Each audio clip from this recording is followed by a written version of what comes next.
Last night, the Democrats had Bernie Sanders' convention, not Hillary Clinton's. You looked at the Bernie signs in the audience, the people with tears running down their cheeks as he spoke, heckling and interrupting all the speakers, including their favorites like Elizabeth Warren, demanding that Bernie have the nomination. And you saw the raw, unsutured wounds that divide the Democratic Party. With the revelations of the overt manipulation of the process by the seemingly impartial Democratic National Committee, and Hillary's choice of Tim Kaine as vice president, an affront to those who had sought change and variance from the Democratic establishment. You could see those wounds bleeding on the floor of the Democratic Convention. And that is the opportunity for Donald Trump. In our new book, Eileen and I write, the book is Armageddon, How Trump Can Defeat Hillary.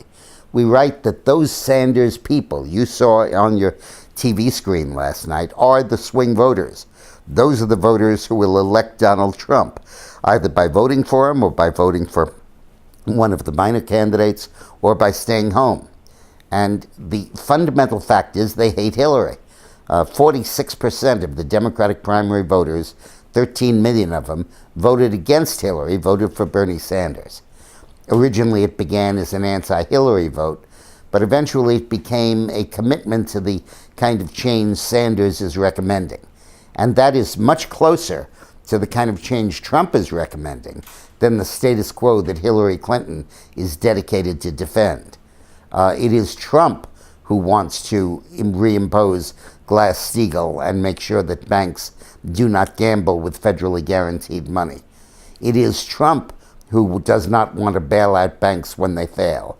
It is Trump who understands that we can't do quantitative easing anymore, passing out money on Wall Street like leaflets, leaving the Wall Street bankers to increase their compensation, increase their bonuses, gamble in derivatives, and drive up the stock prices. It's Trump that wants to call this to a halt, Trump and Sanders. Ralph Nader wrote a book a year ago called Convergence, that the left and the right are converging around these insider versus outsider issues. And there's no Democratic or Republican to it. There's no left or right to it. It's a circle of outsiders who are screwed by the insiders at the center of the circle. And there's no left or right in a circle. But what's happening is that the same critique that brought down the European Union in Britain in the Brexit vote, that brought down Hillary almost in the Democratic primary vote, and that elected Trump in the Republican primary, that is the same impetus.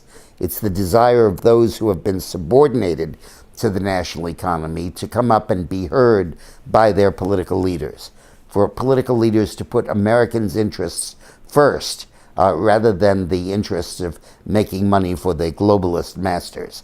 And Trump is echoing that, and you can see the responsive audience he's finding on the floor of the Democratic Convention. So I hope you pick up our book, Armageddon, How Trump Can Beat Hillary. Thanks for watching.